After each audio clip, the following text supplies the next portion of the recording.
conflicto, crimen organizado, transnacional y migración. Vamos a dar inicio al panel número 1, que lleva por título Violencias en situaciones de conflicto y delincuencia transnacional hacia las niñas y mujeres jóvenes.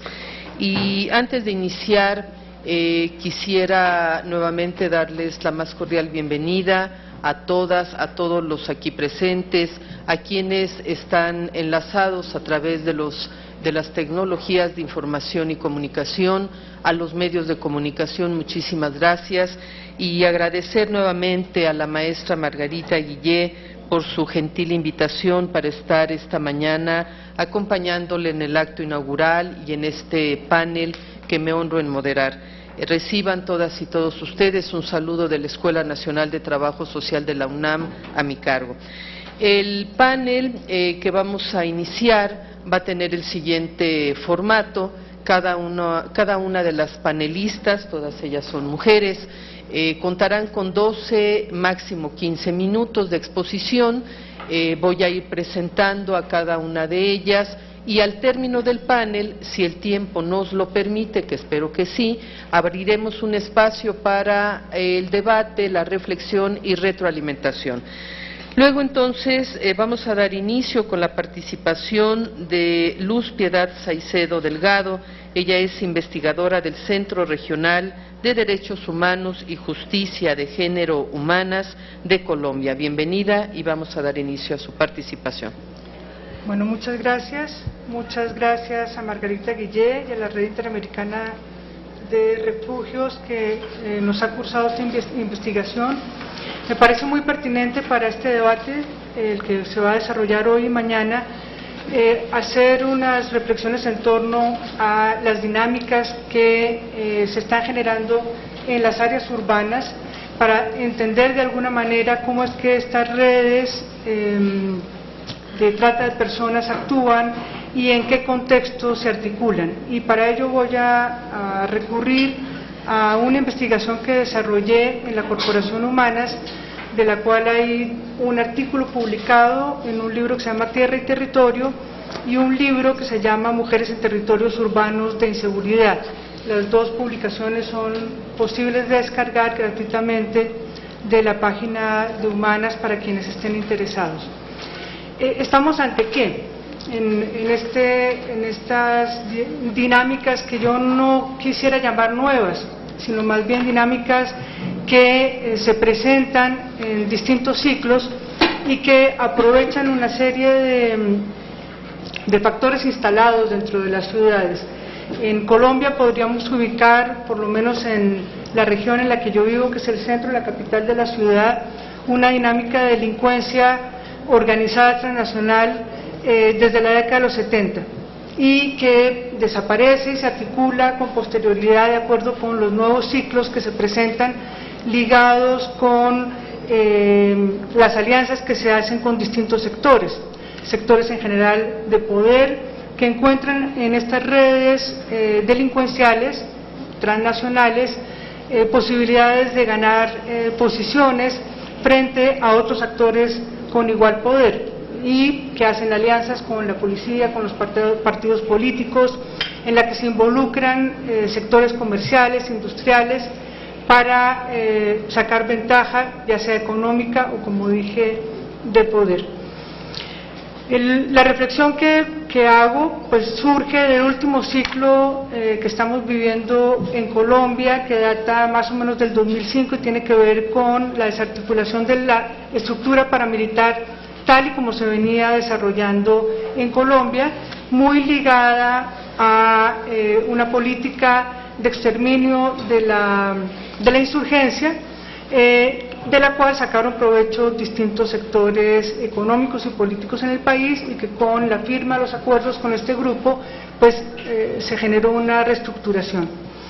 A pesar de que se circunscribe digamos al caso colombiano en la reflexión, creo que los elementos son comunes para muchos de los países de la región centroamericana y también de Sudamérica, en la medida en que, como repito, el tema de las redes de negocio de lo ilícito pues están presentes en estos países. Y digamos que las dinámicas o los escándalos que se generan en torno a su actuación van a variar de ciclo en ciclo dependiendo de los actores que estén en ese momento involucrados y también del tipo de bien que comercializan.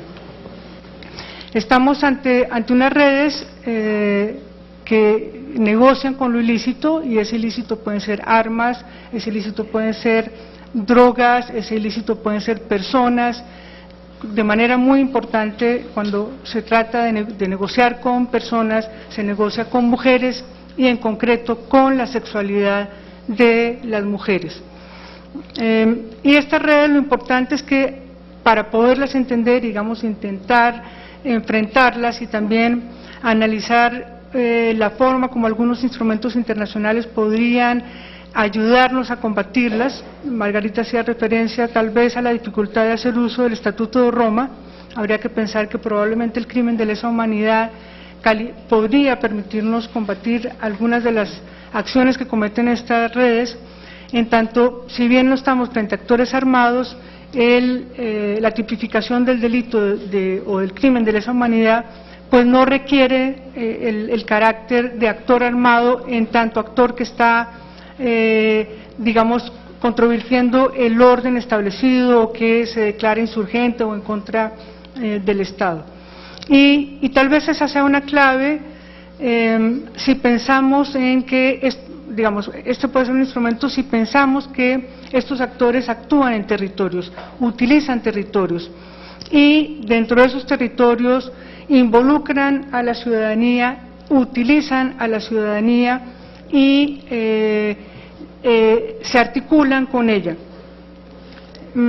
Estos territorios, este uso de territorios o este uso de las ciudades, de los barrios, de las calles, lleva a una cartografía nueva de las ciudades, que ya no está determinada por solamente la marginalidad que pueda haber en esos sectores, sino por el uso que hacen estos actores o estas redes del comercio de lo ilícito, el uso que hacen de estos territorios, y esta nueva cartografía está marcada por aspectos como qué hacen en esos territorios, si los utilizan para circular los bienes ilícitos, si los utilizan para producir los bienes ilícitos o si se asientan esos actores dentro de esos territorios.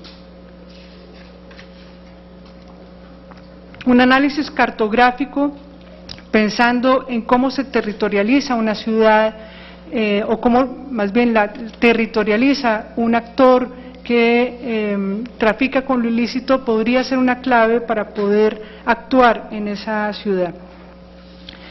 En la investigación que se desarrolló en el 2011, 2012 y 2013, nos pudimos dar cuenta que hay tres elementos fundamentales que posibilitan la articulación de estos actores dentro de las ciudades. Un elemento fundamental tiene que ver con la pobreza y la marginalidad en la que están las personas, en la medida en que estos actores pasan a aprovechar esas circunstancias. En general, esta marginalidad y pobreza se acompaña de la ausencia del Estado o de las instituciones públicas, la ausencia de servicios, la ausencia de posibilidades de empleo.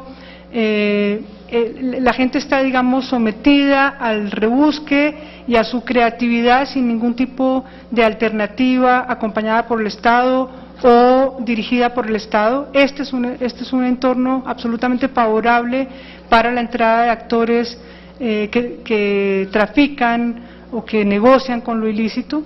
El otro elemento fundamental tiene que ver, y que está ligado con este primero, tiene que ver con las redes delincuenciales, que son redes muy locales, con poco poder, que habitan en estos sectores, pequeñas bandas de apartamenteros, llamamos nosotros en Colombia, son aquellos grupos de delincuentes que asaltan viviendas para robarlas, o redes de ladrones de carros, que tienen pequeñas estructuras no tan sofisticadas como cuando se trata del negocio ilícito, pero que esta estructura tiene un cierto conocimiento del entorno, saben cómo funciona la policía en los barrios, en los distintos barrios, han hecho incluso alianzas con la policía para evitar la persecución, tienen conocimiento muy detallado del territorio, saben por dónde huir, por dónde meterse, qué lugares son de difícil acceso, por lo tanto no van a ser perseguidos. Y un elemento fundamental también es que estas pequeñas redes de ladrones han establecido en general vínculos muy fuertes con la población. Algunos de ellos fungen de un Robin Hood urbano, en la medida en que a veces redistribuyen algunos de los bienes que roban y en muchos casos, incluso, lo vimos en ciudades como Barranquilla, resuelven los problemas cotidianos de las familias más pobres, porque les permite acceder al desayuno o conseguir la droga, ellos mismos roban la leche o la droga que necesitan estas personas. Estas alianzas de estos pequeños grupos delincuenciales son después aprovechadas por las redes transnacionales, se articulan con estas bandas que tienen un conocimiento muy local de cómo operar dentro de sus territorios.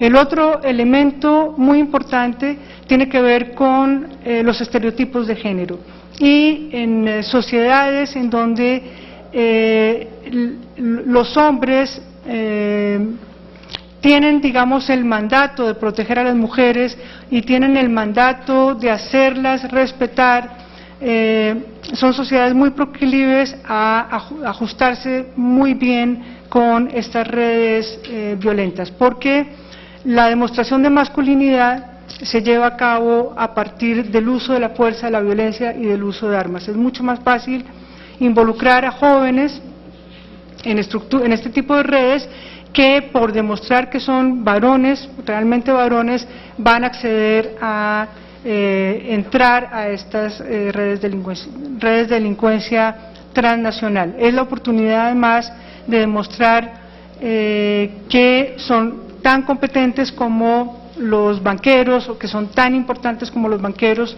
y de hecho su involucramiento en estas redes de tráfico transnacional pues los sitúa como los machos a los cuales las mujeres quieren seducir y van a encontrar un grupo muy importante, sobre todo mujeres jóvenes que van a estar intentando seducirlos y sacar provechos de ellos como hombres, varones, machos que utilizan la violencia.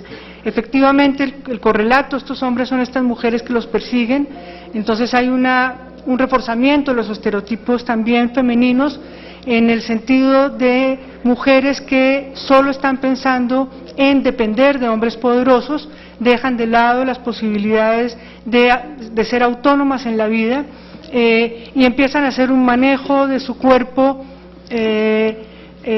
calcado, digamos, de los estereotipos de belleza femenina que vemos en los comerciales, que nos vende la cultura estadounidense, grandes senos, grandes nalgas, incluso muchas de las primeras cosas que van a pedir a estos hombres armados es una operación o un implante de senos para cada vez parecerse más al estereotipo de mujer exitosa. Y repito, esta mujer exitosa es una mujer sexualmente llamativa, muy atractiva, muy dependiente, muy sumisa, y este hombre exitoso es un hombre muy varonil, muy macho y muy violento.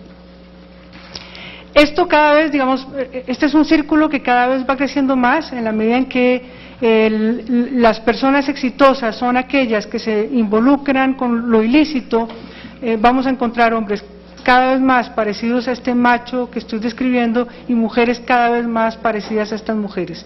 En los márgenes pues vamos a tener unos personajes que van a hacer caricatura de estos hombres y de estas mujeres y que se debaten entre intentar ser alguien dentro de la sociedad a través del estudio, pero indudablemente dentro de una sociedad altamente marginalizadora, discriminadora, este esfuerzo por ser exitosos a través del estudio, pues no va a encontrar ningún futuro.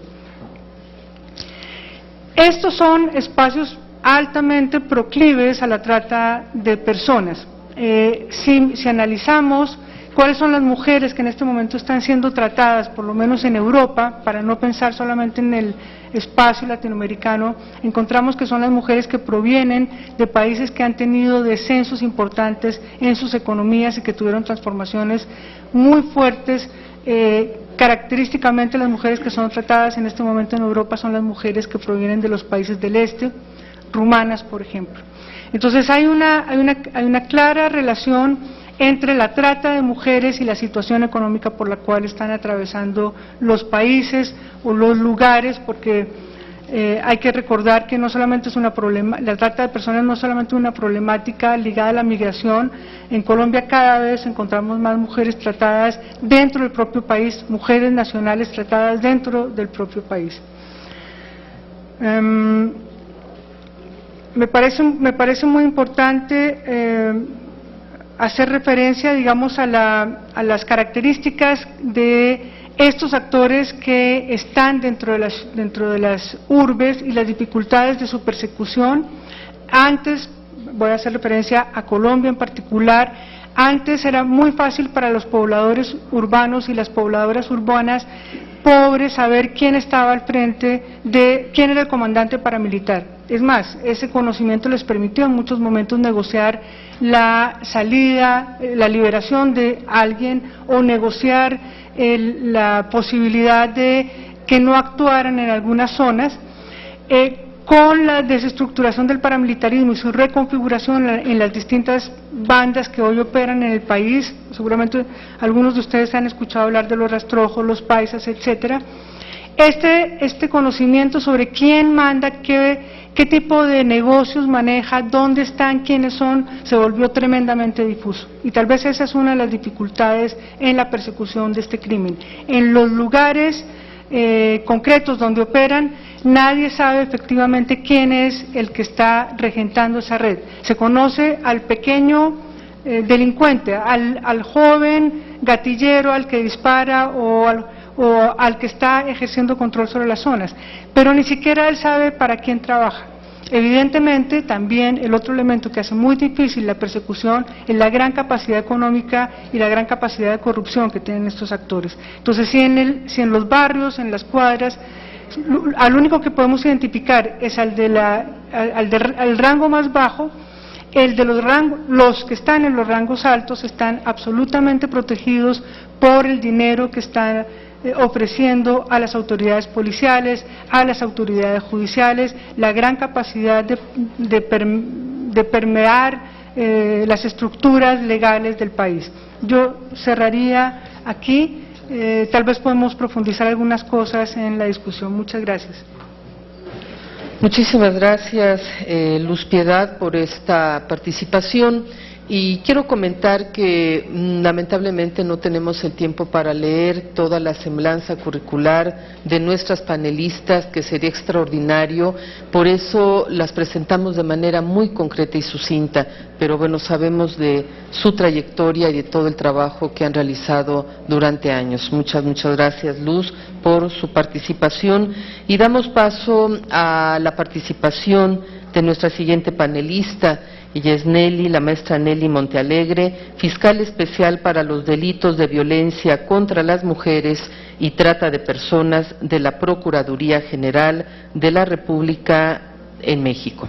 De la República México, dice aquí. Gracias, bienvenida. Muchas gracias, maestra. Sí, pues nuevamente saludándoles y para compartirles algunos de los datos que tenemos en relación con esta violencia en situaciones de conflicto y delincuencia transnacional hacia mujeres, niñas y jóvenes. Sí es importante comentarles, bueno, de esta perspectiva que tenemos es desde el trabajo que venimos haciendo en la Procuraduría General de la República. Tenemos un bloque muy corto del tema del combate a la violencia, dado que el principal está en las Procuradurías Estatales y Fiscalías Estatales de México, pero sí contextualizarles algunos de estos casos desde esta perspectiva del ámbito de los delitos federales. Vamos a ver que, perdón, aquí está.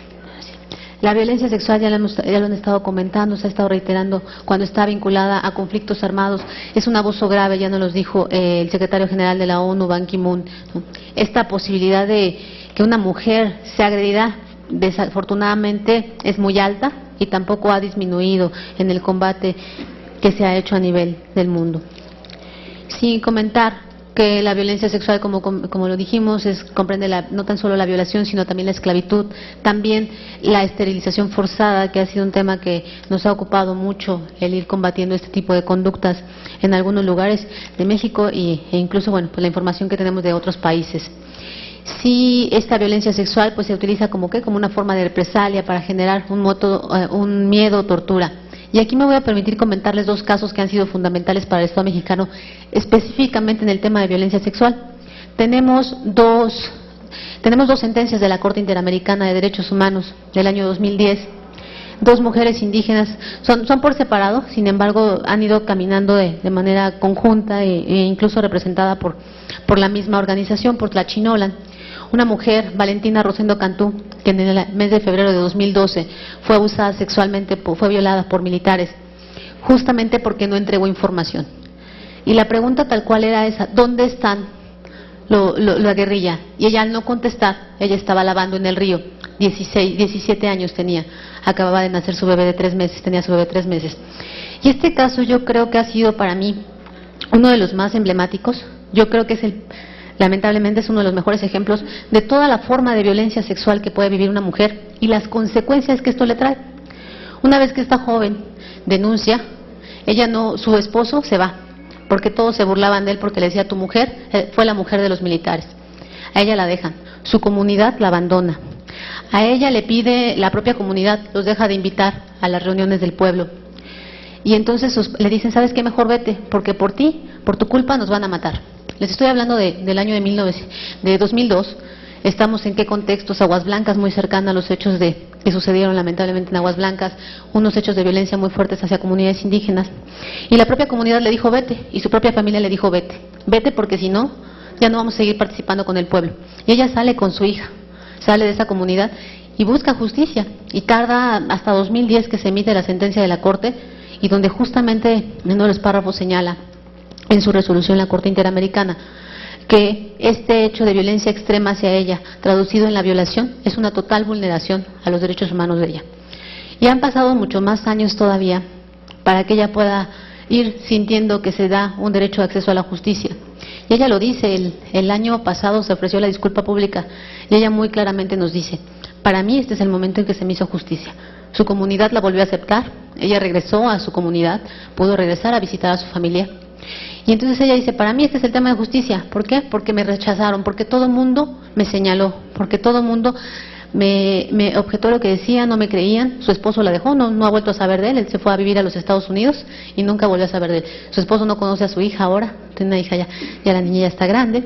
Entonces imagínense este tipo de conflictos de violencia sexual que se da en conflictos armados y que puede llegar a trastocar mucho más cosas de las que uno pudiera imaginarse, y que las mujeres que viven este tipo de violencia sexual, más allá de una cifra o más allá de un dato, pueden llegar a que su vida sea totalmente cambiada, ¿no? Como pasó en el caso de Valentina. Tenemos en el mismo año de 2010 la sentencia de Inés Fernández Ortega, una mujer que también fue violada en la Sierra de Guerrero, también por militares. Igualmente fue un mes después, marzo de 2002, y la sentencia salió prácticamente de manera simultánea. Hoy día, afortunadamente, tenemos un proceso penal en contra de militares. Esta consignación la hicimos el año pasado. Costó mucho. Yo dije: bueno, ¿por qué costó tanto? ¿Por qué les llevó cuántos años? 12 años que se pudiera, en términos de justicia, tener siquiera una consignación, porque no se les creía. ¿Por qué? Porque pues teníamos muy limitado el foro militar. Afortunadamente ya esto fue resuelto, y ya hoy día les puedo comentar que estas sentencias de la Corte Interamericana han sido cumplidas en la parte de acceso a la justicia por cuanto hace a la Procuraduría General de la República. Hoy día tenemos procesos penales y tenemos militares en prisión, los que ellas señalaron. Y muy sorprendentemente, años después, 10 años después de los hechos, nunca titubearon en hacer el señalamiento de quiénes eran ellos. Son hechos que no los olvidan. Y pese a que ellas han tenido han recorrido un camino muy importante, no tan solo en el tema nacional de los sistemas de procuración de justicia, sino a nivel internacional, y han tenido ayuda, y han tenido terapia, pero fueron muy firmes y categóricas el año pasado que tuvimos que hacer el señalamiento de quiénes eran los que las habían agredido. Nunca dudaron, perfectamente como lo describieron eran ellos. Entonces sí quería compartirles este caso como aquellos que se dan en conflictos armados, porque podemos ubicar cuál es el contexto de México en 2002, cuál era la ubicación principalmente en el estado de Guerrero, donde se habla y se dice y se ha documentado mucho acerca de las guerrillas que se dan por allá, y que justamente el establecimiento de estos grupos militares, de este batallón, que fue un batallón que se estableció ahí, tenía que ver con el combate a ellos, pero en ese camino estas dos mujeres fueron violadas. Entonces, sí, importante decir cómo se está haciendo, pero pues la buena noticia es lo que tenemos hoy día. La mala es que tuvimos que recurrir a que una Corte Interamericana nos tuviera que venir a decir cómo tenía que traducirse la justicia hacia dos mujeres violadas en un conflicto armado. Y digo, no era tan particular. Ya nos han comentado lo que nos señala el Estatuto de Roma, que nos incluye esta violación y algunas otras formas de violencia justamente en este catálogo de crímenes de guerra, ¿no? Y ya nos los compartía Margarita, cómo hemos ido contextualizándolo nosotros en términos de lo que sucede hoy en México. La violación equiparada a la tortura. Y les voy a comentar, por ejemplo, en México, el delito de tortura sí nos implica que exista esta violación o abuso sexual para obtener información. Eso sí no es el delito de tortura, sí tiene que ser para obtener alguna información, algún beneficio. En eso se traduce a nivel federal el delito. También comentarles, los dos casos que les comenté de las indígenas fueron consignados por tortura, no solo por violación, sino también por tortura. Y afortunadamente fue aceptado porque son delitos autónomos. No implica que todas las torturas tengan que ser por violación o que la violación sea el medio comisivo para la tortura, ¿verdad? Entonces, afortunadamente, los autos de formal prisión que tenemos están por ambos delitos. Sí, este esquema sistemático que se da de violencia, ¿para qué? Pues lo que les comentaba, ¿no? Yo creo que estos dos casos, estos objetivos militares, estas personas que tenían por objetivo detener a ciertas personas, utilizaron o se valieron de querer obtener esta información para poder vulnerarlas. Y bueno, también hay un tema, también tienen el delito de abuso de autoridad que también ha sido consignado. Siempre comentando que pues la violencia sexual, como ustedes saben, se comprenden en diversos instrumentos internacionales y también en México ha sido retomados. Ahorita les voy a comentar un poquito cómo está el contexto de México, cómo se ha ido haciendo este combate y principalmente el trabajo que venimos haciendo con los estados.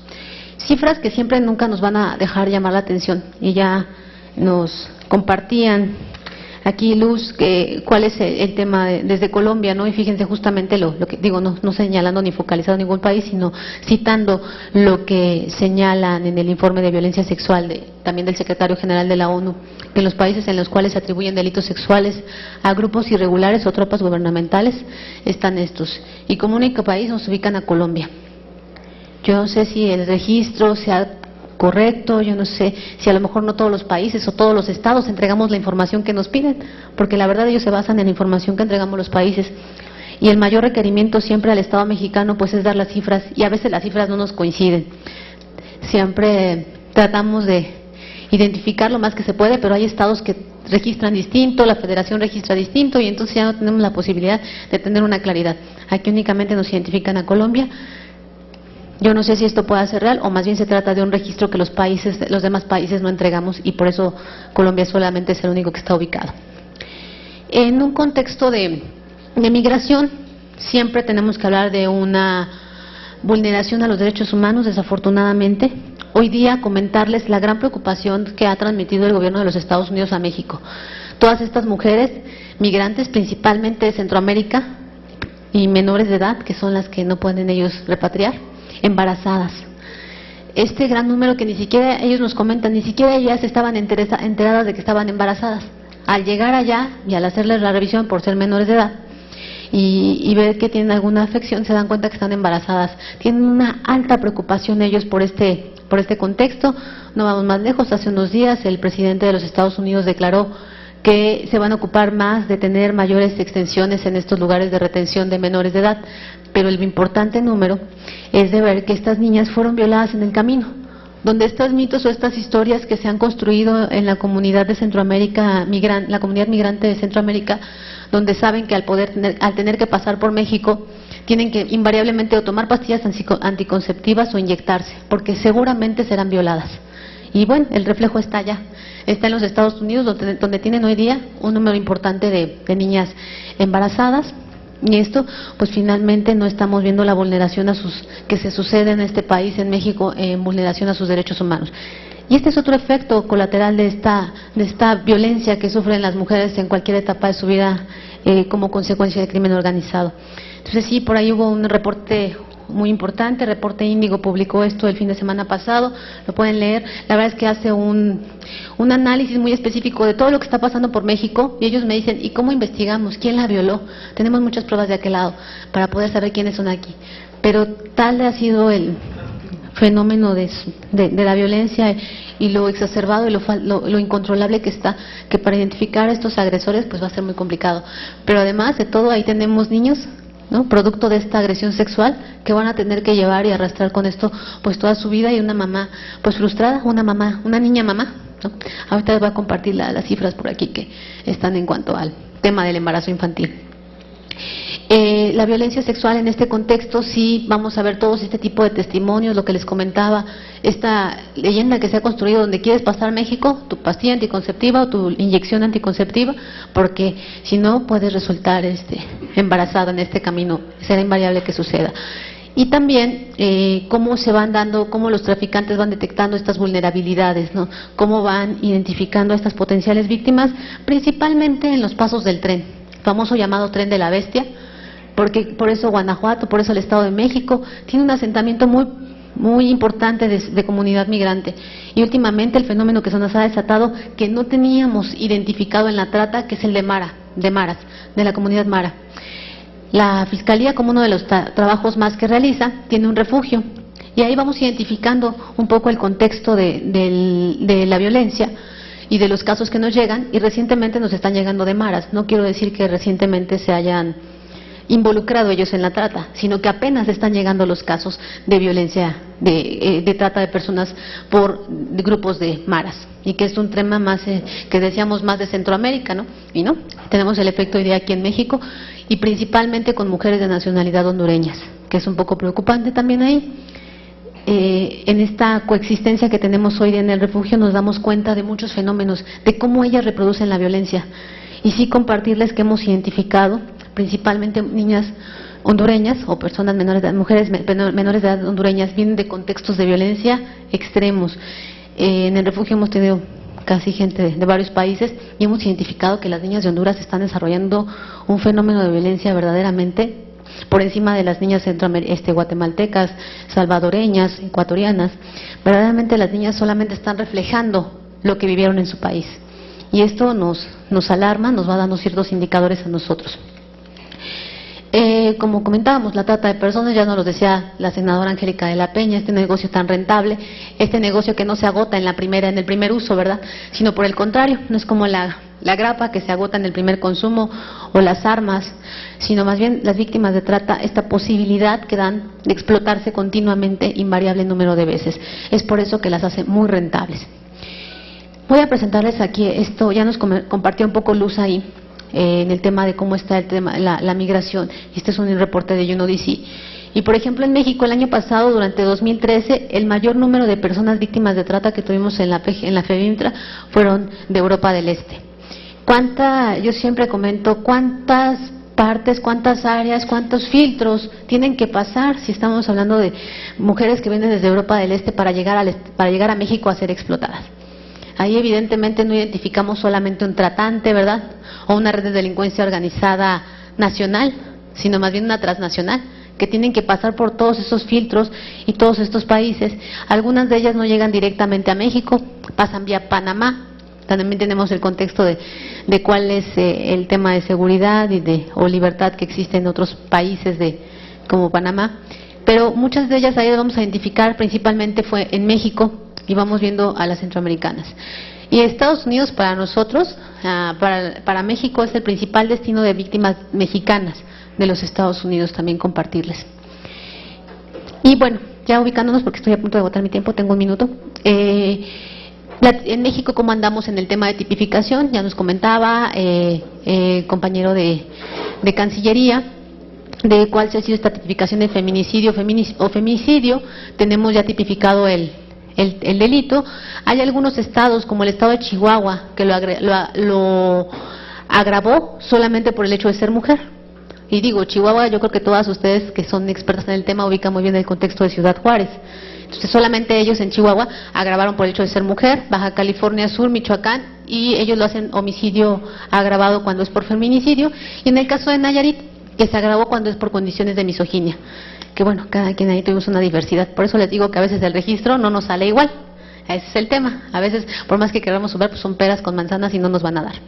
Los 3 protocolos que tenemos muy importantes: homicidio, delitos sexuales y búsqueda de personas. Tenemos ya 15 estados con protocolo, 11 estados con proyecto y otros que estamos impulsando a que trabajen todavía en la construcción. Violencia sexual, tenemos 9 estados con protocolo, 14 con proyecto de protocolo. Sabemos que el tema de las violencias sexuales, vean cómo estamos en el Estado mexicano, les decía, no toda es de la federación, más bien el grueso está en los estados, pero tenemos 9 estados, todos están tipificados, en todos los estados tienen tipificada, en todas las entidades tienen la tipificación, pero no todos tienen un protocolo, de tal suerte que una mujer pues vive una situación de discriminación de la justicia, porque pues si por suerte tuvo que acudir a denunciar ante una procuraduría que cuenta con un protocolo y que va a recibir un trato adecuado, pues qué bueno. Pero si tuvo la mala suerte de, además de ser agredida sexualmente, acudir a un estado que no tiene protocolo, pues sufre una doble vulneración. Y en el tema de niñas, niños, mujeres desaparecidas, que también es muy importante, 11 estados tienen protocolo, 8 estados tienen proyecto y 7 estados que consideran ambos sexos, no hicieron un protocolo específico, consideraron a ambos sexos para tener 7 protocolos que están trabajando así. Este es un poco del contexto del Estado mexicano, cómo estamos a nivel nacional y los grandes retos que todavía tenemos. Únicamente nuestros datos de contacto, y yo con eso concluyo. Agradezco mucho nuevamente a la Red Interamericana de Refugios, a nuestra gran amiga y aliada y admirada además, Margarita Guillé. Muchas gracias a todas y a todos.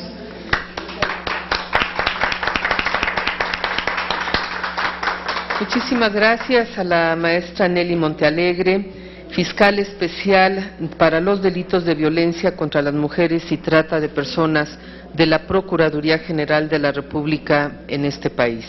Y vamos a dar paso a otra intervención muy importante con la visión que desde Guatemala nos compartirá Vilma Rojas Montejo del Ministerio Público de ese país. Adelante, por favor, maestra. Si me ayudan con un micrófono, por favor. Gracias, muy amable. Buenos días a todas y todos. En primer lugar, quiero agradecer a la Red Interamericana de Refugios por la invitación, principalmente a Margarita Guillé, perdón. Muchísimas gracias. Bueno, mi intervención se va a dividir en dos fases.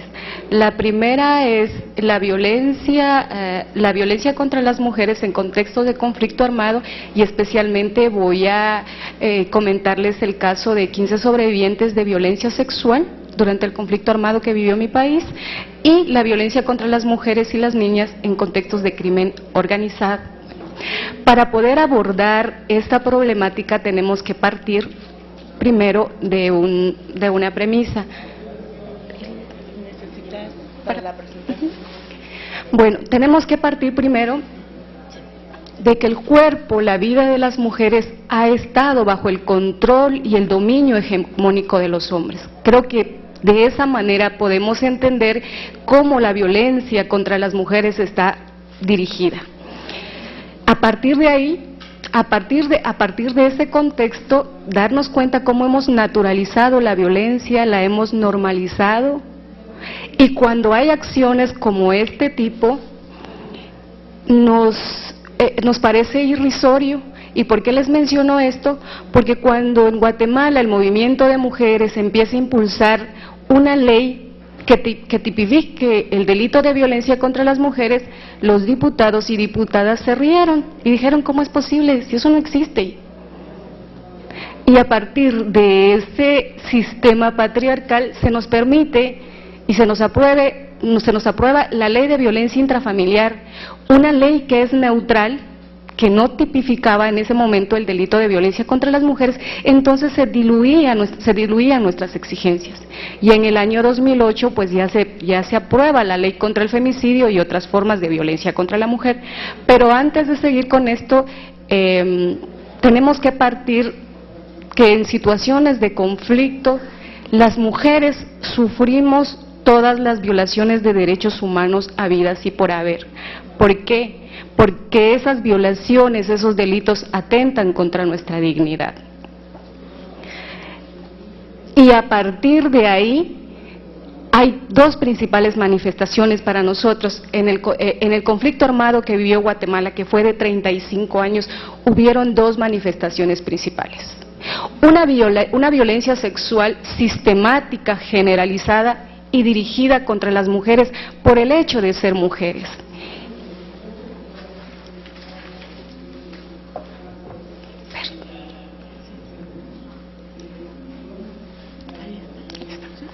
De ahí entonces partimos que las mujeres y las niñas en los 36 años de conflicto armado que vivió Guatemala fueron un botín de guerra. ¿Y por qué fueron un botín de guerra? Porque contra ellas se cometió todo tipo de vejámenes, principalmente la violencia sexual. Y a partir de ahí es importante para nosotros cómo se retoma, por ejemplo, la importancia de la resolución 1325 y la resolución 1820, ¿verdad?, que dicta medidas o insta a las partes en conflicto para abstenerse de cometer violaciones sexuales contra las mujeres. ¿Y por qué menciono esto? Porque lamentablemente en el sistema de justicia de mi país, todo el sistema de protección nacional y el sistema de protección universal están divorciados. ¿Por qué? Porque las sentencias que se emiten no recurren, por ejemplo, a una convención contra todas las formas de discriminación contra la mujer, a una convención de Belén do Pará. O sea, todavía las sentencias siguen siendo muy duras, sino que lo digan, por ejemplo, las 15 mujeres sobrevivientes de violencia sexual que declararon en septiembre de 2012 sobre los horrores que vivieron. Para esto déjenme contextualizarles que gracias al movimiento de sociedad civil, principalmente a las organizaciones de mujeres, es que en el año 2010 se instala un tribunal de conciencia. Y ese tribunal de conciencia, que era lo que perseguía, ¿cuáles eran sus objetivos? Visibilizar la violencia sexual que sufrieron las mujeres y que las mujeres tuvieran la oportunidad de dar a conocer qué fue lo que sufrieron. A partir de ahí se abre el camino para hacer justicia a las mujeres. De ahí entonces podemos hablar de las mujeres y la justicia transicional, ¿verdad?, que es necesaria al igual que la justicia restaurativa. Pero ¿por qué la justicia transicional para las organizaciones de sociedad civil? Porque no bastaba con reparar, transformar la vida de las mujeres, restituir derechos, sino también parte de esa búsqueda de la verdad y de la justicia era encontrar y determinar quiénes eran los responsables de esas violaciones sexuales. A partir de ahí, en septiembre del 2012, como un anticipo de prueba o prueba anticipada, 15 mujeres llegan al Tribunal B de alto riesgo para declarar y decir qué fue lo que les pasó. Y ojo, que tenemos un sistema de justicia, de alguna manera, que ha avanzado en algo, pero todavía sigue siendo discriminatorio y excluyente contra las mujeres, principalmente las mujeres indígenas. En Guatemala las principales víctimas de violencia sexual fueron mujeres indígenas pobres y que vivían en el área rural. ¿Eso qué significa? Que sufrieron violencia no solo por su condición de mujer, sino por su extracción de clase y su origen étnico. O sea, fue todavía una triple discriminación que las mujeres sufrieron. Yo estuve presente en ese anticipo de prueba que se llevó a cabo del 24 de septiembre al 28 de septiembre, donde las mujeres, mujeres indígenas, por supuesto con el apoyo de un intérprete o traductor, que ustedes saben que no es lo mismo, pero sí se contó con el apoyo, y con un apoyo decidido y valiente de mujeres de sociedad civil. Esta es la Alianza contra la Impunidad, integrada por 3 organizaciones, quienes apoyaron todo este esfuerzo. Pero ¿por qué quiero detenerme acá? Porque ustedes no saben y no es necesario que te violen sexualmente para poder entender el dolor. Fueron para mí 4 días muy dolorosos de escuchar una a una, que no sé si deba mencionarlo, pero como una de ellas decía: a mí me violaron 12 hombres en un solo día, y a la 1 de la mañana me estaba desangrando, y porque Dios permitió que yo no muriera, no morí. Como una de ellas: a mí me violaron con un alambre de púa. Como a mí me enterraron una estaca, y no me morí, porque iba a tener la oportunidad. Para mí, decía una de ellas, que en paz descanse, murió el año pasado de cáncer, ella decía: para mí esto es justicia, porque al menos me escucharon, y no me escucharon solo ustedes, me escuchó el juez, me escuchó ese señor que está ahí enfrente. Ustedes sigan en la lucha, que yo ya hice lo que tenía que hacer. Cosas tan duras, pero hay que escuchar. No sé si tenemos que escucharlas o vivirlas para voltearlas a ver. Estas 15 mujeres valientes de verdad se merecen todo el respeto, porque se enfrentaron a un sistema de justicia con una cosmovisión distinta a las de ellas. Yo creo que en un país donde la impunidad y la corrupción está a lo que da, no es fácil. Y sobre todo, vivir con el estigma. Ya lo decía la fiscal que me antecedió, como cuando nos reconocemos como víctimas de violencia, y principalmente de violencia sexual, la sociedad misma nos discrimina, nos excluye, nos estereotipa. Aún así, estas mujeres fueron valientes, con la posibilidad de poder ser asesinadas, no por el Estado o por agentes del Estado, sino por los familiares de quienes acusaban. Miren, luego de esa declaración hay un fruto muy importante. Hace 15 días fue capturado un ex coronel y un excomisionado militar acusado de esos delitos. Y precisamente el día lunes, estas 2 personas sindicadas, presuntos culpables, les rindieron su primera declaración. Yo no sé hasta dónde vayamos a llegar, si va a haber una sentencia condenatoria o va a haber una sentencia absolutoria, no lo sé. Pero creo que si algo hicimos, al menos fue que las mujeres tuvieran la posibilidad de decir qué fue lo que les sucedió. ¿Y eso para qué? Para poder fundamentar o establecer, no sé, esa garantía de no repetición, porque la garantía de no repetición significa esa búsqueda de la verdad y de justicia. Entonces quería centrarme básicamente en eso, ¿verdad? Por la experiencia, por lo que las mujeres vivieron, realmente la violencia. La Comisión de Esclarecimiento Histórico, que fue una comisión de la verdad, concluyó que de 1.465 denuncias de violación sexual, de violación sexual específicamente, que se documentaron, de 1.465, el 99% fue cometido contra mujeres. ¿Eso qué significa? Que en efecto las mujeres fueron un botín de guerra. ¿Por qué?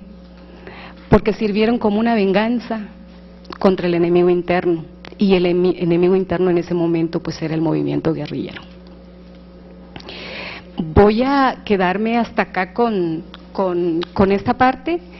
Ahora, respecto a la violencia que sufren las mujeres jóvenes y las niñas en contextos de crimen organizado transnacional, pues es muy alarmante.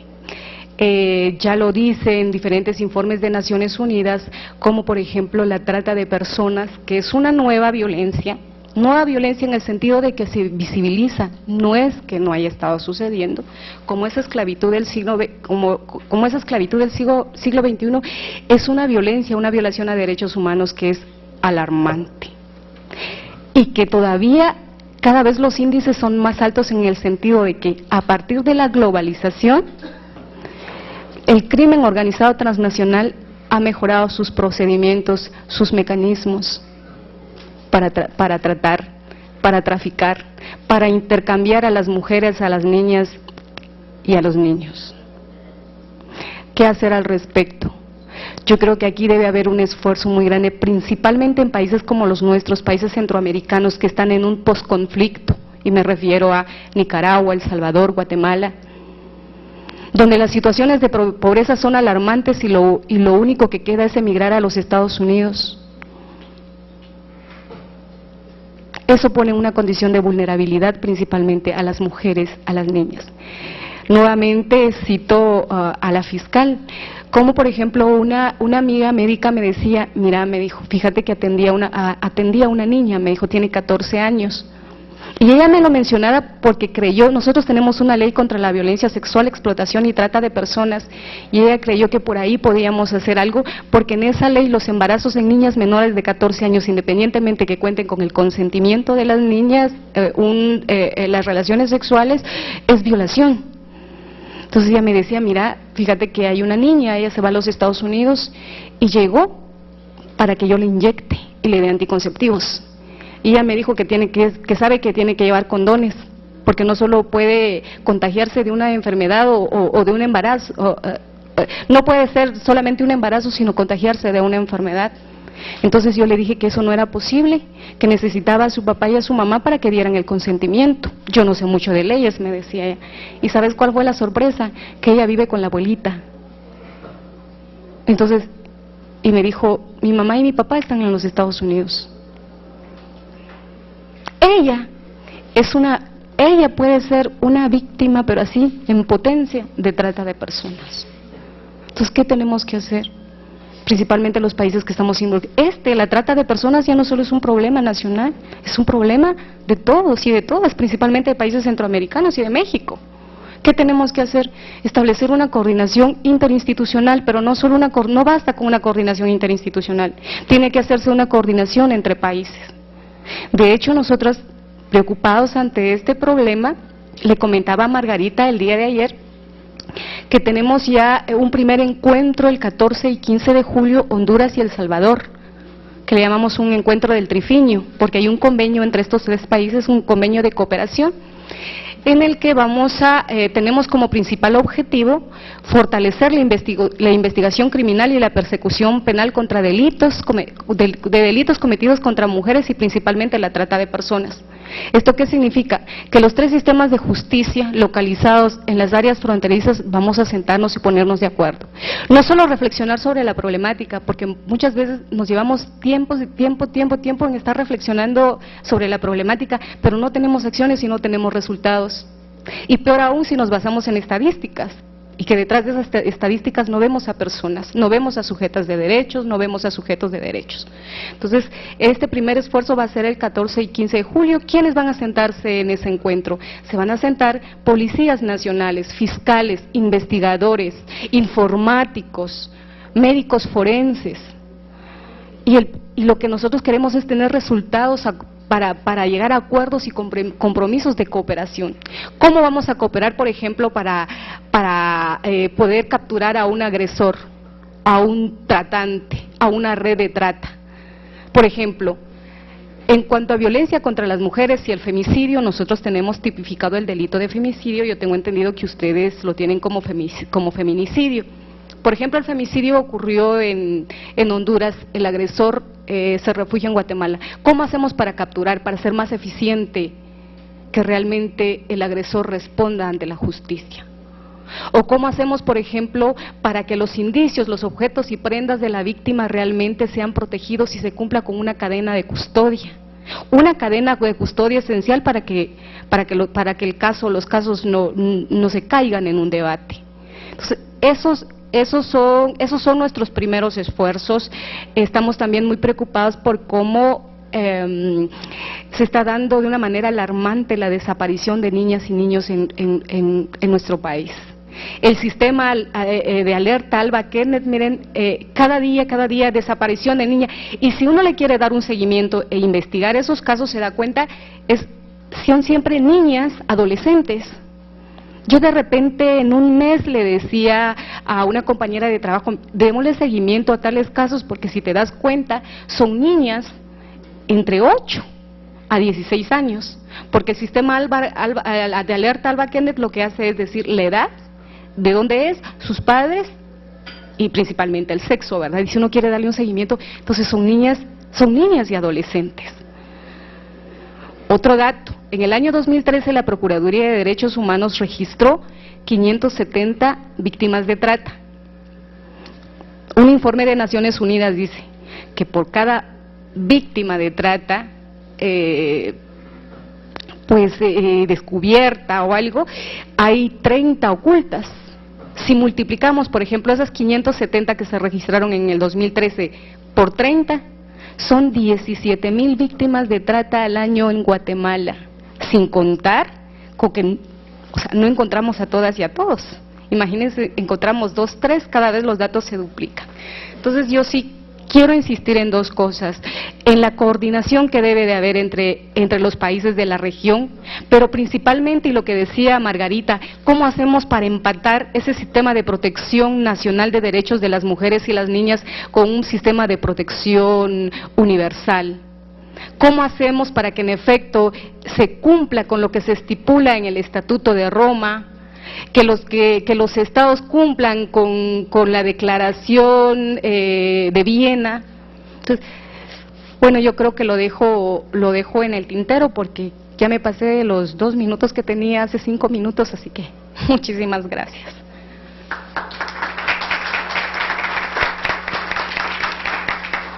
Muchas gracias, Vilma Rojas, por su participación y por estas aportaciones y reflexiones de fondo tan importantes y tan reveladoras. Muchísimas gracias. Vamos a dar paso a través de un video y saludamos con mucho gusto también la participación de Julisa Mantilla Falcón. Ella es consultora en género y justicia transicional y, repito, vamos a mirar un video que en este momento se va a proyectar para posteriormente dar paso a la participación de nuestra última panelista. Por favor, adelante.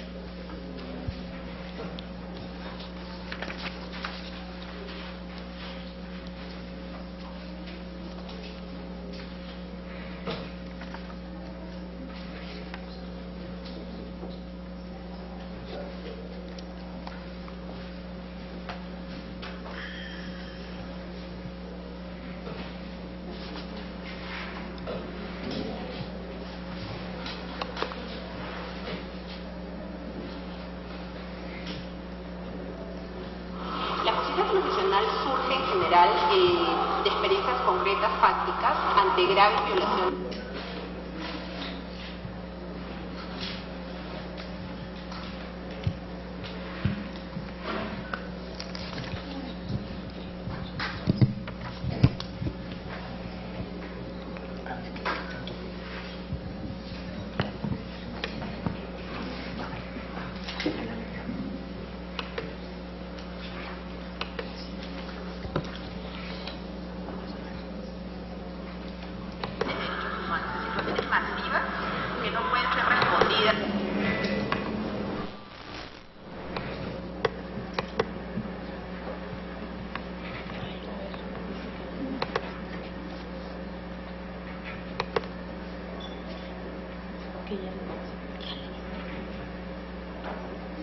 La justicia profesional surge en general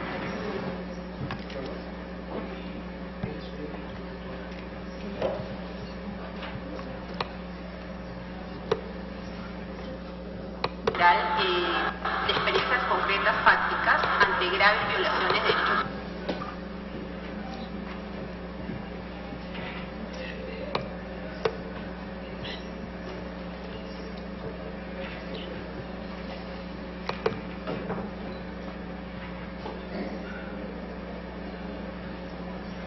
La justicia profesional surge en general de experiencias concretas, fácticas, ante graves violaciones de derechos humanos, en situaciones masivas que no pueden ser respondidas por la justicia ordinaria y que nos hablan de causas generales de violencia y en las cuales, por ejemplo, por un sistema transicional, que es el paso de un conflicto a la paz o de la dictadura a la democracia.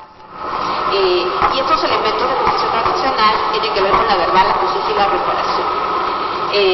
La justicia transicional, digamos, uno de los elementos fundamentales son las comisiones de la verdad, como pueden haber sido en el caso de Argentina, Chile, Guatemala, Sudáfrica, donde lo que se privilegia es la participación de las víctimas para contar sus historias y a partir de ahí puede establecer mecanismos de justicia y reparación.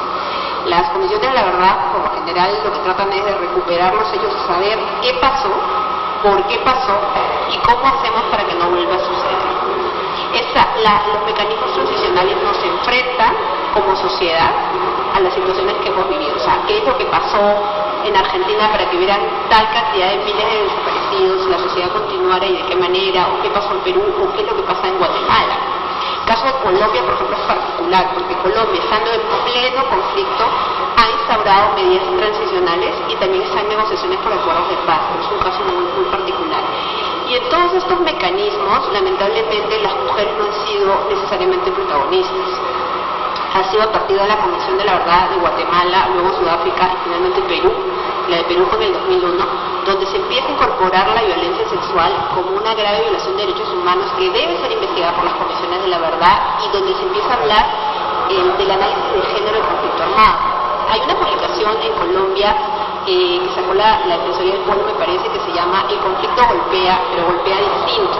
Es decir, es distinto el impacto, las causas y el impacto del conflicto para hombres y para mujeres. Y los costos son diferentes, y el acceso a la justicia también, y las formas de reparación. El tema de la criminalidad organizada transnacional, por ejemplo, lo que planteas, es muy interesante porque nos permite empezar a visibilizar situaciones que antes no se estaban viendo. Es dejar de pensar, por ejemplo, el desplazamiento de las personas solamente por motivos personales, sino por necesidad. No todo el mundo se quiere ir a trabajar fuera, pero lo tiene que hacer cuando su país no encuentra los medios. Y en toda la situación de abusos y de regulación y de impacto hay que aplicar una perspectiva diferenciada. No es lo mismo el desplazamiento para un hombre que para una mujer, y los costos tampoco son iguales. En este seminario que hemos estado, alguien mencionaba el tema del sicariato. A mí me impresionó mucho porque me pareció muy importante. Cómo las parejas, las mujeres esposas o compañeras de sicarios, cuando van a pedir ayuda al sistema de salud o de justicia, no lo reciben por miedo a las represalias. Entonces, yo creo que como en estas circunstancias, como en otros crímenes, hay que empezar a mirar las cosas de manera diferenciada. Yo creo que lamentablemente en el derecho y en otras disciplinas nos negamos o no sabemos cómo aplicar las diferencias. Y empezamos a establecer políticas neutrales de lucha contra el narcotráfico, de lucha contra la criminalidad, etc. Y hay que dejar de pensar que una política neutral funciona para todo el mundo. Y yo creo que también al enfoque diferencial de género hay que aplicar un enfoque intercultural. No es lo mismo para una mujer indígena que para un hombre indígena, que una mujer afro, o una mujer que no se expresa en castellano. ¿Cómo podemos hacer para tener un enfoque diferencial? Cuesta, es difícil, hay muchísimo por hacer, pero creo que es un reto importante si queremos hablar de justicia real. En general tendría que haber una demanda, existe una demanda, digamos, de la sociedad civil por estos temas, pero por lo general son de las organizaciones de mujeres. Entonces, yo creo que tendría que generalizarse esa demanda para que sean todos los sectores de la sociedad civil los que exijan que el Estado cumpla con sus obligaciones. Muchas veces cuando se habla de la violencia contra las mujeres se piensa que este es un problema solo de las mujeres y no se está entendiendo las dimensiones generales más allá de lo individual que la violencia tiene. Un caso concreto es el tema de los niños y niñas nacidas a consecuencia de la violación sexual. Una mujer que es violada, que es luego obligada a continuar con el embarazo, que tiene un hijo producto de la violación sexual, está causando esta violencia un impacto que va más allá de lo individual, que va a lo familiar, a lo colectivo, a lo comunitario. Creo que pasa por ese lado la exigencia hacia los estados del cumplimiento de sus obligaciones. Y más allá de que haya alicientes o no a los estados que pueden haberlo, hay que entender que es una obligación. Hay un primer elemento que tiene que ver con la ratificación de tratados y normas internacionales. Es algo en lo cual los estados han mostrado cierta apertura. El problema fundamental es cómo pasar de este reconocimiento normativo internacional a normas legales internas y sobre todo a la aplicación del derecho en procesos judiciales.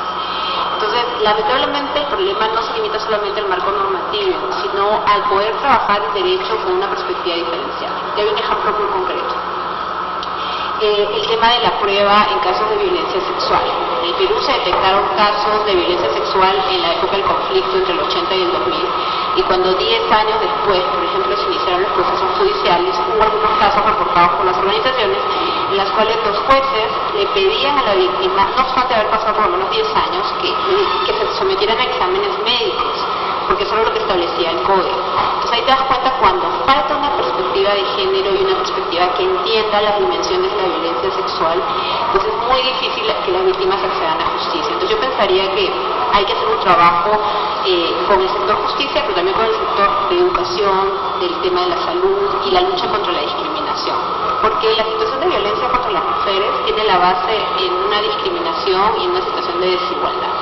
A veces nos focalizamos en la violencia sexual en el conflicto y estamos pensando solamente en la época y en los casos donde hubo enfrentamientos armados. Pero si uno deja de lado el conflicto y empieza a ver el momento de la paz o los momentos en los cuales no ha habido esta situación, la violencia permanece. Entonces, es tan violento el hecho en el cual una mujer es violentada por un actor armado, como el caso que es violentada por su vecino. ¿Cómo marcamos esa línea? Es imposible. Lo que hay que entender entonces es que el problema es la discriminación. Si no se trabajan políticas públicas que permitan mayor acceso de las mujeres a la educación, por ejemplo, las mujeres no están capacitadas como para poder reconocerse como sujetas de derecho y luego presentar una denuncia.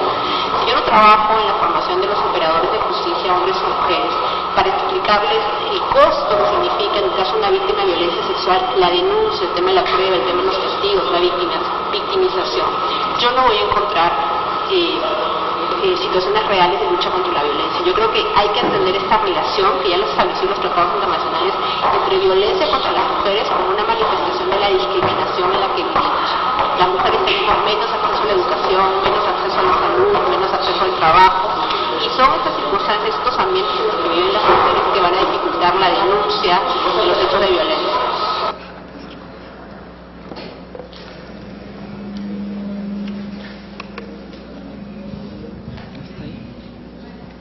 Hasta ahí el video. Bueno, muchísimas gracias y de verdad apreciamos muchísimo la aportación, las reflexiones que se han vertido por parte de Julissa Mantilla Falcón, consultora en género y justicia transicional. Y vamos a dar paso a la participación de nuestra última panelista, la maestra Margarita Guillé Tamayo, coordinadora ejecutiva de la Red Interamericana de Refugios. Maestra querida y muy respetada, maestra, adelante por favor, nos da mucho gusto. Si me ayudan con un micrófono. Muchas gracias. ¿Sí? Gracias. Quiero solo comentar que Julissa Mantilla, quien es una excelente abogada peruana, fue posible tenerla a través de esa entrevista, ya que recientemente estuvo en México en un evento de violencia sexual muy importante en relaciones exteriores, y debido a que fue entrevistada como parte de un largometraje documental que estamos haciendo sobre este tipo de fenómenos y violencias que son motivo del conversatorio, y algunos de los entrevistados que hemos hecho para ese documental estarán también de esta forma pudiendo participar. Mi intervención finalmente tiene que ver con el contexto de migración de las mujeres centroamericanas por la frontera sur, que es un fenómeno que se ha acentuado recientemente en México y en nuestros países. Hace 3 décadas se observó que las mujeres no eran acompañantes de hombres, sino que su migración estaba asociada a los mercados de trabajo.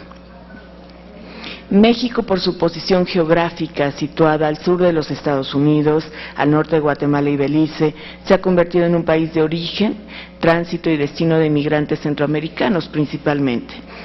Sin embargo, el trayecto es uno de los más peligrosos del mundo. Centroamericanas y mexicanas son presas de diversos delitos por su condición de género. Y en ese sentido, hay un papel que sí está jugando la globalización en torno al crimen organizado transnacional. Voy a hablar entonces de la globalización y el papel determinante en las migraciones que, según especialistas como Guillermo O'Donnell, a partir de los 90, con las políticas neoliberales que se han dado en Latinoamérica y en los diversos gobiernos, han traído consigo la reducción drástica, cito, del papel del Estado en la distribución de la riqueza, y esto limitó su capacidad para atender las necesidades básicas de la población y sucumbieron al deterioro. Hasta ahí la cita. Paralelamente, en esa época, mientras se expandía la globalización y los planes de ajuste estructural, los países desarrollados incrementaron el cierre de fronteras y avanzaron en la criminalización de la migración. Entre ellos, Estados Unidos tomó medidas como las que conocemos como la patrulla fronteriza, la construcción de una barrera de protección de sistemas de rastreo satelital, y bueno, eso se exacerbó con la guerra contra el terrorismo, porque esto trajo como consecuencia, no estoy segura si un nuevo orden global, pero lo que sí trajo como consecuencia fue un blindaje distinto de las fronteras, y señaló al narcotráfico mexicano, que se estaba armando muy bien, internacional, como una amenaza a la seguridad nacional. Con lo cual se promovió el combate y militarización de México, de lo cual hemos sido testigas y testigos en los últimos años. El incremento de armas de fuego entonces en nuestro país, legales e ilegales, desató un clima de violencia social de proporciones insospechadas que para 2006, que era solamente el inicio del fenómeno, el costo en el Producto Interno Bruto del país, de acuerdo a la propia información de USAID, era entre 12 y 14% del PIB. Según otro investigador, Oscar Martínez, los sistemas de protección, porque todos esos blindajes fronterizos realmente lo que pretenden es generar protección para las ciudadanas y ciudadanos del país que lo propone. Sin embargo, está cuestionándose o se pone en la palestra si esos sistemas de protección no pretenden matar, claro, ciertamente, pero nos preguntamos si están facilitando las condiciones de violencia, de muerte y de violaciones de derechos en otros sentidos, o de qué manera, qué consecuencias tienen. Y esto va unido a cómo los narcos han extendido sus redes criminales al tráfico de personas, tercer lugar en rentabilidad apenas después de las drogas y el tráfico de armas. En palabras de Martínez, entonces, y cito, la situación a lo largo de la frontera es una crisis humanitaria. Hasta aquí la cita. En un estudio realizado por la Comisión Nacional de Derechos Humanos en México durante un periodo de 6 meses, se contabilizaron 9.857 víctimas de bandas organizadas, de las cuales 198 eventos de secuestro se presentaron. En el 40% de ellos hubo autoridades locales participando. Si bien la actividad de las bandas solían ser antes confinadas al territorio local, la vecindad, la globalización, las comunicaciones y patrones de viaje han facilitado la expansión de su actividad entre vecinos, ciudades y países. Y ante este panorama, ¿cómo viven las mujeres, las niñas, las jóvenes migrantes, el incremento drástico de la violencia, cómo les impacta el uso, el abuso de las armas, el florecimiento de la organización criminal transnacional, el que se vean ellas mismas como una fuente económica de usufructo para estas bandas organizadas, en donde eventualmente pueden participar autoridades casi siempre locales. Dejo la pregunta en la mesa para hablar entonces de cómo la migración es una actividad humana que debiera ser considerado un derecho humano. El 90% de las mujeres que cruzan la frontera sur mexicana son centroamericanas, según un estudio de la anterior Secretaría de Seguridad Pública. Emprenden largos viajes a pie y por diversos transportes terrestres durante días, semanas o meses, buscando mejores condiciones de vida o huyendo de las violencias privadas o públicas, y resistiendo así a la marginación que enfrentan en sus países de origen. Estos trayectos, en los que viajan también mexicanas, porque hay una migración interna muy importante, están marcados por la violencia, la escasez, el encierro, siendo generalmente abusadas por integrantes de bandas del crimen organizado, coyotes y ladrones, con el uso de un arma de fuego. Las mujeres se insertan en la mayoría en lo que se conoce como la migración ilegal, entre comillas, con lo cual no cumplen los estándares o requisitos de ningún país, sea este de origen, tránsito o destino, lo cual agudiza sus condiciones de vulnerabilidad. Según la Casa del Migrante, 9 de cada 10 mujeres migrantes que cruzan son violadas y golpeadas, incluyendo mujeres de edad avanzada o niñas. Debido a la naturaleza de las dinámicas de migración, prevalece un subregistro de los crímenes contra las mujeres por el hecho de ser mujeres. Según otra investigadora, Saskia Sassen, hay un vínculo entre el empobrecimiento de los países en desarrollo y lo que se conoce, abro una cita, feminización de los circuitos transfronterizos. Ese es un fenómeno a lo que estamos asistiendo. Ya lo comentaba la maestra Nelly, la situación que se encuentra ahorita de emergencia en la frontera de Estados Unidos con México, de las niñas y niños no acompañados que no pueden ser repatriados, que nos da una dinámica totalmente distinta, geopolíticamente hablando del fenómeno, y en el caso del sur, la feminización, o de Juárez, el norte, feminización de circuitos transfronterizos. Sin embargo, este argumento ha sido altamente usado por los países de destino para eludir a veces la parte de su responsabilidad ante una situación de crisis humanitaria en la región, argumentando lo que se conoce, abro comillas, como efecto push, donde se responsabiliza a los gobiernos nacionales de la precariedad de condiciones y de generar condiciones de expulsión, lo que permite, abro comillas nuevamente, justificar las medidas restrictivas de migración, sin atender a otras razones globales que han conducido al deterioro de las condiciones de vida de las naciones, es decir, que impiden que esos gobiernos den respuestas, den oportunidades, den soluciones, den empleo, etcétera. Paradójicamente, algunos estudios indican que la migración ha dado a las mujeres un cierto nivel de agencia femenina, posibilitando romper con, cito, determinismo económico, hasta ahí las comillas, y alimentando otras expectativas que las sostienen en su viaje, incluso trabajando en la industria del sexo. Hay quienes argumentan que, abro comillas, les genera autonomía frente a sus familias o les permite tener cierta agencia de cambio frente a la condición de precariedad y gran vulnerabilidad en su país de origen. Estas opiniones argumentan que no todo es sometimiento, sino que hay una resistencia y una reivindicación para algunas autoras de lo que está pasando en estos fenómenos.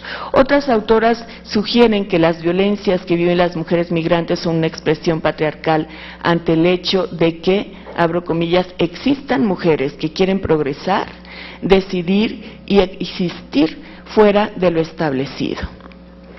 Y entonces ese es el precio, por salirse, como decimos en México, del huacal. La mayoría que sobrevive a las vejaciones decide continuar su camino, y eso es sorprendente. De manera que aún con lo poco estudiado que está el tema, se intuye que estas mujeres no solo son receptoras de violencia, sino que tienen durante su travesía formas de intervenir en el entorno y de mantenerse en resistencia a los crímenes de género, aunque de esto no hay aún mucha evidencia, no se ha explorado lo suficiente. Quiero hablar ahora sobre las tensiones para alcanzar la justicia, el papel que pudiera en un momento dado jugar el Estado. Hasta el momento, el marco legal internacional aplicable a la violencia contra las mujeres existe, como lo sabemos, y nos felicitamos y congratulamos a nuestros países por la firma, acuerdo de tratados, protocolos, procedimientos y mecanismos. Sin embargo, generalmente circunscriben su acción a la competencia nacional. Ha habido intentos de escalar el nivel de daño por los crímenes cometidos de manera masiva y sistemática contra las mujeres, principalmente cuando se trata de mujeres migrantes refugiadas, es decir, que están en una situación de refugio, distinto a los refugios que nosotras operamos, obviamente, como el caso de Siria, etcétera, que son mujeres desplazadas de sus comunidades. Cuestionando, bueno, de esa manera, las formas en las que se jerarquiza el daño en el Estatuto de Roma. Es decir, hay un movimiento incipiente que reflexiona si debemos cuestionarnos quién dice qué es el daño y cuándo ese daño debe ser declarado una emergencia humanitaria. Y si todas las formas de tipificar esos daños corresponden a las realidades que estamos enfrentando. Mi intuición es que no necesariamente, que hoy políticamente, geopolíticamente estamos atendiendo a estos daños causados por otros actores o por un cúmulo de actores y que no encajan en los estándares antes establecidos para que esto se pueda declarar una emergencia humanitaria y entonces que haya una respuesta de los estados o de la comunidad internacional desde esa mirada. Mientras en el Estatuto se establece como precondición que los crímenes contra la humanidad deben ser cometidos como parte de una política deliberada, es decir, que el Estado tenga una política de violar y violentar los derechos de las mujeres, que claramente ninguno de nuestros estados lo tiene, al definirlos como actos cometidos, cito, de forma amplia y sistemática contra cualquier población civil con conocimiento del ataque y deben ser cometidos por el Estado o por una política institucional. Evidentemente eso no está ocurriendo en nuestra región o en nuestros territorios, pero sí están ocurriendo los daños de los que se prevé en el Estatuto. Entonces, los fenómenos de criminalidad transnacional organizada para delinquir y violar derechos de manera oportunista pero sistemática de las mujeres no están considerados como crímenes que puedan juzgarse ante un tribunal penal internacional. Es muy difícil ver entonces quién comete los crímenes, ante quién hacemos responsables, quién se puede hacer responsable, pero esta persona estaba en una condición que no necesariamente era legal, no tenía la ciudadanía, pero sí es tutora, titular de derechos humanos en todos los territorios, debe ser universales. ¿Cómo proceder ante esas circunstancias? Tampoco se sanciona a los responsables en el país en el que ocurren por ausencias de denuncias, por la invisibilidad de las víctimas como un conjunto de personas abusadas de manera reiterada, por lo abstracto de los violadores de sus derechos. Hay aquí un conflicto de derechos también. Las mujeres migrantes transgredieron el derecho del país, por decirlo así, al estar sin papeles en el sitio, pero los crímenes ahí cometidos violan sus derechos humanos, protegidos internacionalmente de manera sistemática y masiva. Mientras algunos especialistas buscan la penalización de responsables de los crímenes invisibles contra las mujeres, otras feministas argumentan que la criminalización no modifica las desigualdades de los lugares donde se comete la violencia y que el enfoque debe ser entonces más integral, no solo castigar y encontrar a los responsables de esas violencias, sino realmente ver qué está ocasionando, perpetuando, permitiendo que los contextos generen esas violencias. Se hace necesario hacer aquí visible lo invisible y construir lo que se ha denominado una sociología de las emergencias. México por décadas ha estado enfrentando situaciones muy complejas en sus migrantes, en su territorio. Y recientemente incluso algunas que se pueden considerar como masacres cuando se asesinaron a 70 migrantes, etcétera. Sin embargo, esta situación para proteger a las mujeres en concreto nos permite el hecho de que estemos en este momento con la imposibilidad de brindar esa protección, permite mandar el mensaje de que se puede expandir todavía el comportamiento criminal, que hay una oportunidad para hacer negocio, que hay una oportunidad para trabajar, que hay impunidad, que hay colusión, que se puede, además porque hay una permeabilidad en las fronteras. Por eso urge, creo, el trabajo internacional de cooperación con toda seriedad a todos los niveles, desde el comunitario, desde con la población, las y los habitantes de las comunidades por donde migran las mujeres y las niñas, hasta los niveles nacionales y obviamente pasando y repasando todo el mecanismo de protección de derecho internacional. Porque de lo contrario se va creando una cultura de impunidad en la cual la violencia sexual y de género se manda el mensaje de que es aceptable y que es alentada en ese sentido. Porque la no acción es una decisión, la no respuesta es una respuesta política y por eso estamos aquí en este conversatorio para buscar en conjunto con las instituciones, con las organizaciones civiles, con la academia, algunas prácticas, algunas experiencias e ir viendo de qué manera podemos comenzar a actuar, a tomar decisiones, a generar una agenda en nuestro sistema político de los países en la región que se ven afectados por estas situaciones. y romper de esa manera con las situaciones o políticas de silencio respecto del tema, a visibilizarlo, registrarlo y evitar que estos se conviertan en violencias invisibles, situaciones emergentes que se están presentando en la región, para lo que claro que no estábamos preparadas o preparados, para lo que claro que se ven rebasados los mecanismos de protección de derechos, las policías, las corporaciones, las políticas, y donde tenemos que empezar a buscar acuerdos transnacionales y explorar realmente con toda cautela, porque a veces también se permean nuestros gobiernos o algunas funcionarias o funcionarios, sobre todo de rangos locales, muy en lo inmediato, como ya nos lo explicó nuestra compañera ponente en el tema de las ciudades, muy concretamente del análisis que se ha hecho en Colombia. Debido a que es muy reciente este fenómeno que ahora se vive en nuestra región, se hace recomendable pues un estudio, un análisis a profundidad, y como bien nos dice Vilma, no quedarnos tampoco en el análisis, sino empezar a actuar, a responder con lo que tengamos, desde lo que somos, quienes somos sociedad civil, quienes tenemos redes de apoyo, de trabajo, feministas o de género desde lo local, fronterizas, en la academia, empezar a unir fuerzas y hacer sinergias para dar respuesta a toda esta violencia contra las mujeres que está impactada terriblemente por el crimen organizado transnacional y por los estados a veces sorprendidos o rebasados por lo que se está presentando. Quiero de esta manera comentar que en alianza con Mujeres del Mundo, que nos está haciendo posible ir operando de manera incipiente desde la red interamericana un proyecto piloto a manera de ser un 800 para generar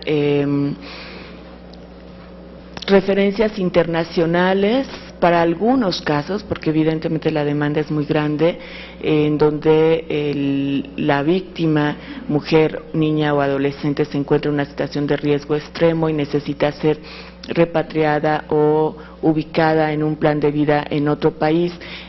Cuentan con la Red Interamericana de Refugios y nuestras aliadas de 17 países para empezar a referir, y creo que son ese tipo de convenios que empezamos a tratar de probar cómo acompañar y salvaguardar los riesgos, porque quienes son víctimas de esta criminalidad, y cuando a veces incluso son testigos o han denunciado, se ponen todavía más en riesgo, no solo ellos sino sus familias en sus países, y entonces hay que generar protocolos y mecanismos de colaboración para proteger a sus familias, a sus hijas e hijos en lo local, moverlas o moverlos del lugar, ver qué mecanismos de cooperación internacional, visados, etcétera, refugios se pueden dar, estancias de refugio o visado temporal en otros países, para poder cooperar y que salgan realmente de la situación de violencia y de riesgo, y con lo cual ayuden a los estados a restablecer o acabar con la impunidad, a establecer procesos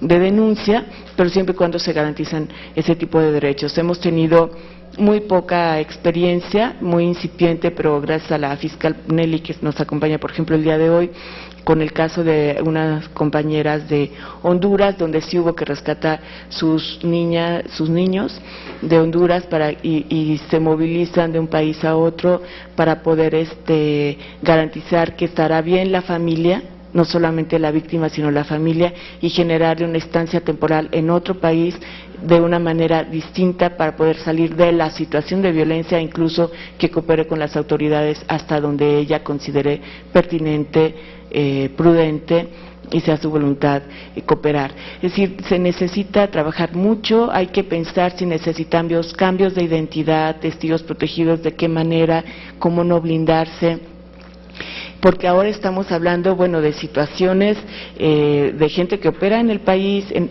donde fue encontrada la víctima, pero que tienen vínculos en los otros países, porque son enganchadas o vinculadas en otros países, conocen muy bien a veces a las víctimas o las tienen, como todas sabemos, en cuestiones de trata u otras violencias muy identificadas. Hay mucho por hacer.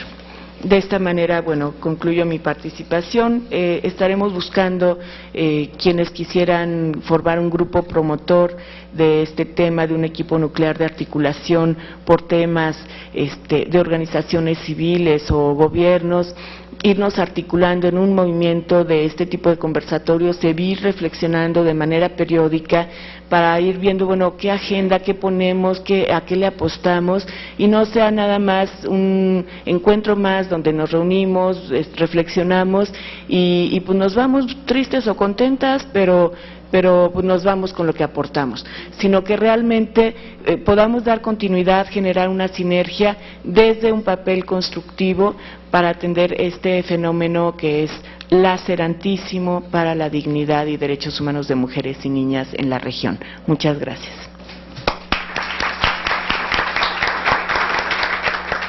Muchísimas gracias, y lamentablemente por razones de tiempo y dado que ya tiene que iniciar el siguiente panel, vamos a concluir este panel número 1, no sin antes de verdad agradecer a cada una de nuestras participantes por estas importantes, profundas y trascendentales reflexiones, y sobre todo la invitación a seguir construyendo. Ha sido un enorme honor de verdad moderar esta mesa. Nuevamente gracias a todas, gracias maestra Margarita Guillé, y bueno, vamos a dar paso al siguiente panel. Muchas gracias a todas y todos. Bueno.